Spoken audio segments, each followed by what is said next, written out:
Talented kababayans putting on and participating in shows this weekend will help you mark your calendars and make your plans. So Kababayan LA starts right now.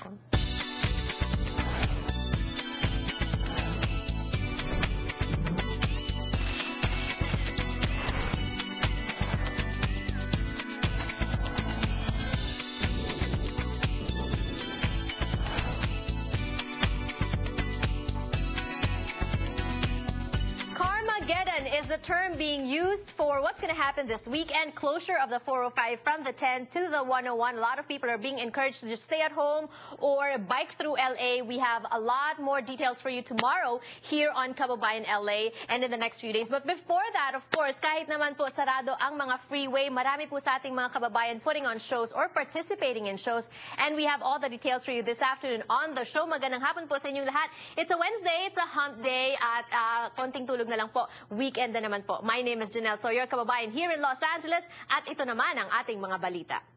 Pinoy na Pinoy, Weekend Balita. Hello, Ronnie. Welcome to Kababayan LA, joining us from their newsroom in Glendale. Magandang hapon po sa inyo. Pinag-uusapan natin yung most awaited Carmageddon na yan na mangyayari itong weekend. Pero mayroon din tayong isa pang storya about California. Yes, let's talk about that. Merong mga mungkahi na gawing 51st state ang Southern California. Anong mga counties ang kasama dito? 13 counties, babasahin ko, Fresno, do sa Central, Imperial, Inyo, Kern, Kings, Madera, Mariposa, Mono, Orange, San Bernardino, San Diego, and Tulare.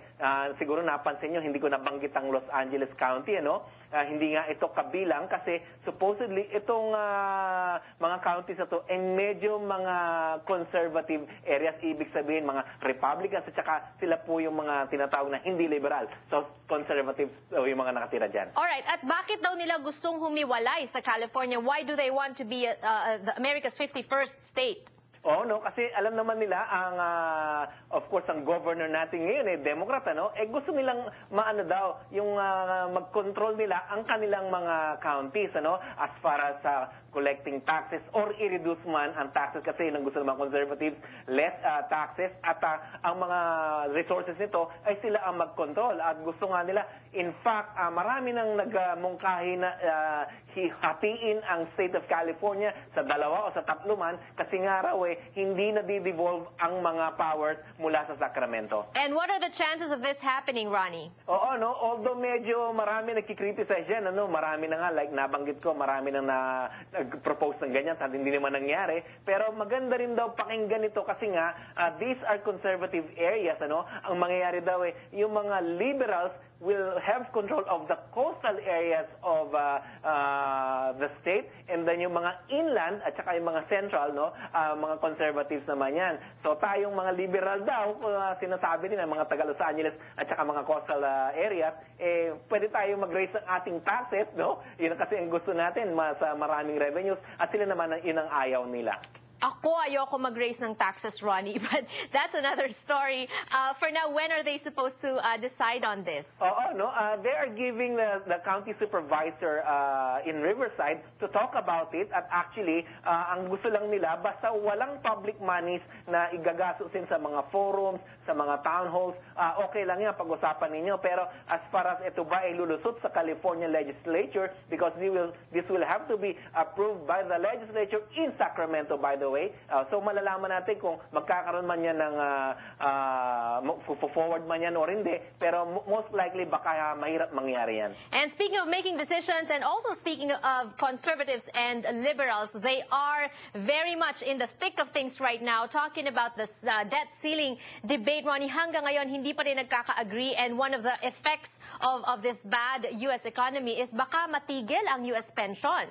This is the 4th day yata na nag-uusap yung sides ng Washington, si Presidente Obama at ang mga House members sa Congress at saka sa Senate din, pinag-usapan nila, are they going to raise the debt ceiling, another $4 trillion sa pinag-usapan nila. Pero meanwhile, kasi August 2 ang deadline na kung saan dapat i-raise nila yung debt ceiling na yan, baka maapektuhan ang mga pensions ng ating mga kababayan na retired, of course, and we're talking about 70 million checks that go out every month sa ating, of course, iba dyan, mga kababayan natin, mga iba dyan, mga grandparents natin, or ating mga parents, no? At of course, yung mga disabled, yung mga veterans, baka hindi nila ma-receive ang kanilang cheque na napakahalaga sa kanila, of course, to support their own livelihood at ang kanilang pamumuhay ngayon. Alright, mamaya po sa susunod na segment ng Kababayan LA, we have more financial news for you. It is important, Ronnie, no, that for us kababayans, mga kahit na mga simpleng mamamayan lang tayo, we need to be informed of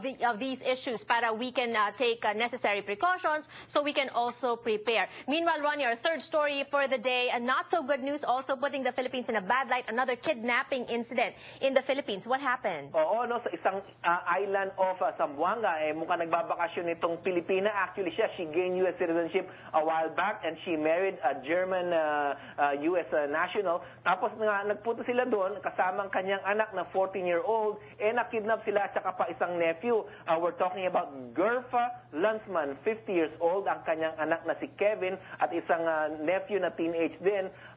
Nakidnap nga raw sila, hindi pa nila alam kung sino ang kumidnap kasi wala pang ransom demand, wala pang tumatawag sa kanila. Pero ang mga MILF, Muslim Islamic Liberation Front, alam nilang areas nila ito, sinasabi nilang tumutulong sila to find out who abducted these U.S. citizens at saka yung isang Filipino. So hopefully, magkaroon ng magandang resolution yan kasi may mga hindi magandang history yung mga kidnapping dyan noong araw by the Abu Sayyaf, yung tinatawag nilang bandits daw, actually mga terorista na linked to Al-Qaeda terrorist group. Yan ang mahirap sa ibang mga elemento sa Pilipinas, no? Kung kailan naman paangat na yung Pilipinas, maganda yung economy, sinasabi nila, and nagkakaroon ng mga ganyang gulo that cast doubts sa security and stability ng Pilipinas. So sana ma-resolve yan as soon as possible. Meanwhile, at Ronnie, the time na binuboost natin ang ating tourism.